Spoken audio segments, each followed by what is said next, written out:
This is the reality check that you need to be on ground on the continent if you want to do anything, whether that's impactful in your life or in anyone else's life.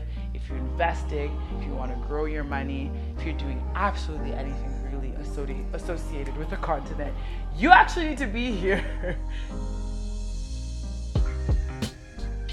Hey guys, welcome back to my channel where we're all about value adding content for you to live an authentic and fulfilled life. Today is another KB's and Chai. I'm really glad to be back into it, so let's get into it. Alright, so you can already tell today's topic by the title and description, but we're going to talk about the reality check many people need to have about their lives in Africa or part-time lives in Africa and businesses in Africa. So this is something that this was my plan. This was my life plan.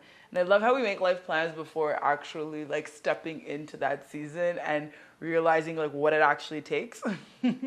But my life plan as a young person was always to live half here and half Canada. Kept coming back every year for 6 years before I actually moved here permanently, and kept telling myself, okay, I'm going to do that. Mind you, I wasn't really doing research. I was just coming to party and then leave.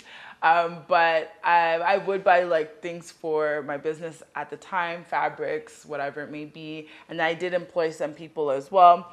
And I realized very quickly that people will take you for a ride if you're not hands-on in your business. And I remember a mentor at the time gave me the best advice, and she said, I asked her, I was like, how long did it take for you to feel comfortable enough to step away and allow, your business to run on its own after you built the foundation and stuff? And she honestly said 20 years. And this is a business that's here in Uganda. So I was just like, oh no, maybe it depends on the industry and stuff, which to be quite honest, it does. Now we're very tech heavy. There's AI popping up every 2 minutes with some new update or whatever it may be. So there might be a difference in terms of time for your business, but generally speaking, the reality check I needed was God closing those borders and being like, if this is what you want, you need to be serious. Be serious.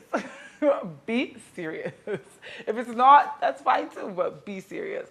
So I learned very quickly that you actually do need to be on ground for quite some time, depending on whatever industry, whatever your business is, but you do need to be around to actually have a business that's going to be successful on the continent. I know a lot of people want to dabble in and out, or there's a lot of, there's digital nomads around the world. People live other places and work online.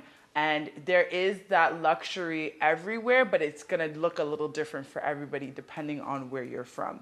So the reality is here, even just to start the business, get registered and everything, it takes a lot longer than a lot of other places. There's a lot of running around. There's a lot of back and forth.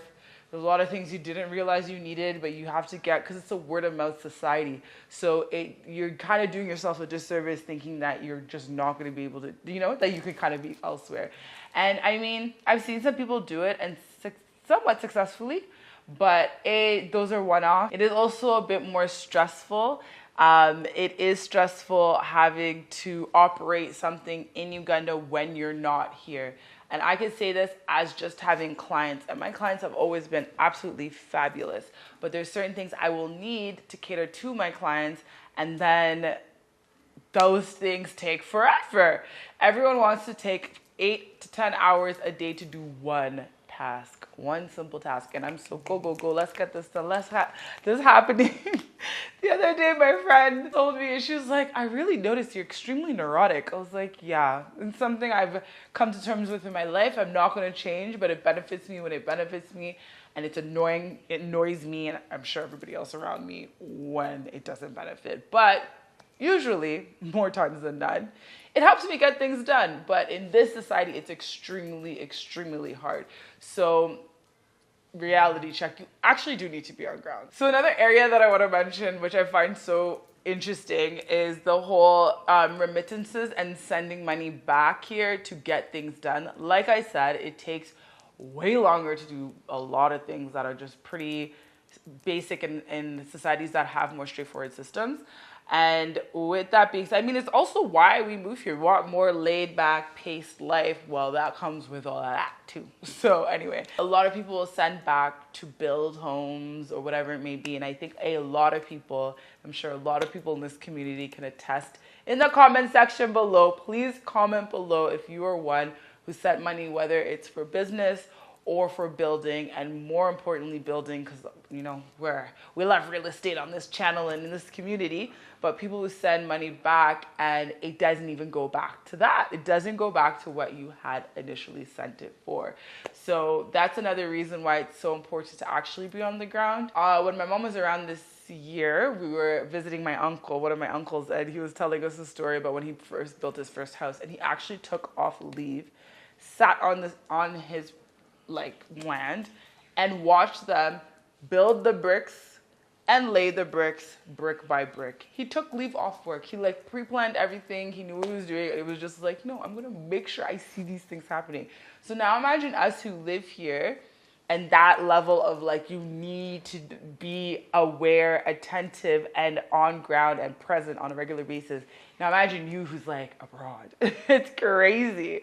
It's crazy. So these are little things that to me, I was always because I'm such a stubborn person. I learn and live life through doing and making mistakes. People can tell me, 100 people can tell me, no, don't do that. But I can find a way, and I'm like, there's a way. I'll figure it out, and something that usually takes people go from A, B, C, D. I'll go A, Z, Y, X, W, then I end up at D.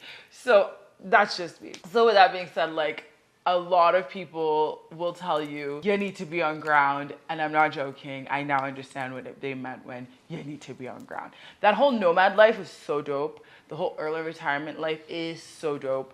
But you need to build those systems and have them in place no matter what you're doing. It can be from building a home to building a business. Just if you plan to put money into anything here and invest, you actually kind of need to be here. What's good and what I like seeing is that there's a lot more companies, if you do your due diligence, I always be preaching on this channel and in this community. If you do your due diligence and you find reputable people to work alongside with, then it works for you. Of course, that obviously comes with a pretty penny, depending on whatever the company is. Or if you have an amazing family support and family members that you absolutely trust, then that's great too. But even in that, you still need to be coming here more often. You can't leave things just there. It's not an option. So the third category, a category that I wish I could talk a lot more about, and I keep saying every year my reflection video about I want to get more intentional in this area, but I'll just keep praying about it and hope it happens sooner than later. Of course, it's gonna happen just sooner than later. Is the area of giving back, being more charitable and stuff, and just the area also of just NGOs. That's kind of I'm gonna throw it in this category because it's kind of still relevant. I feel a lot of NGOs, businesses, charities, churches, and whatnot report that they're doing a lot and they're very impactful. A lot of people also who take or who get grants as well, businesses who thrive on that, on impact in the community, and who need to report back on that. Over-report on the impact that they're actually giving. Something that it took me a while to notice, and I was like, wait a minute, what? But I already fell off that wagon of believing a lot of what charities, big world, big global charities, in my early 20s and stuff. But even now when you're on ground and you're seeing the communities they're supposed to be impacting, and you're okay, I don't know about all that. And there's so many people just giving their money, and it's from a place of love, and they're tithing, and they're really wanting to make an impact and to be helpful as a human being on this earth while they're here and doing their part. And then you go and see that money really isn't going towards anything that's doing anything. Maybe it does the absolute bare minimum, if that. And it was a bit disheartening. So that also is an area where I highly encourage people, if that's the area that you've decided to put in a lot of your funds and a lot of your hard-earned money, and you feel like you're getting those letters from abroad from people who are here, and like they're writing to you little pen pal things of the impact you're doing in their lives, I highly encourage you to also come and make a visit. So even when it comes to that area, visit. No matter where it is in the world that you're doing it, go and visit. I just feel like also that level of separation, it kind of is a bit idealistic to feel like, oh yeah, like I'm doing so much, but how connected are you? You know what I mean? And if you can't afford it, of course, go and then be on the ground. But then there's also an interesting area of the internet that I fell upon. It's always Vice. And they did one of those videos where they have a mask, I forget what they're called, but they did one on volunteerism and how that's a scam. And I think most people realize that by the time they're in their 20s, but a lot of people were on those trips in high school. And you realize how impressionable people are in high school and how they target people who are like 16 to 19 for a reason. But anyway, that's a whole other topic. But yeah, basically, this is the reality check that you need to be on ground on the continent if you want to do anything, whether that's impactful in your life or in anyone else's life, if you're investing, if you want to grow your money, if you're doing absolutely anything really associated with the continent, you actually need to be here. You actually do need to be here. So yeah, that was just a quick KBs and chai. Actually, leave a comment below if you are connected to the continent. In what way is that? Is it through investing? Is it through charitable ways? Is it through just remittances, like you're supporting family members, whatever it may be? Please leave it down below because it'll actually be so interesting to hear, and then we can also create more videos and have more interviews and more interesting conversations around the topic. Anyway, thank you guys so much for watching. Please remember to like, subscribe, and I love that you guys keep sharing. You guys are absolute best. That it just puts pressure on me because I'm like, ooh, I need to show up. How can you share my content with someone and then it's like she hasn't posted it in so long, she hasn't posted it in weeks? That's crazy. So it actually encourages me to show up. So like, thumbs up these videos, share them, subscribe, and thank you guys so much. I'll check you guys in the next video. Bye guys.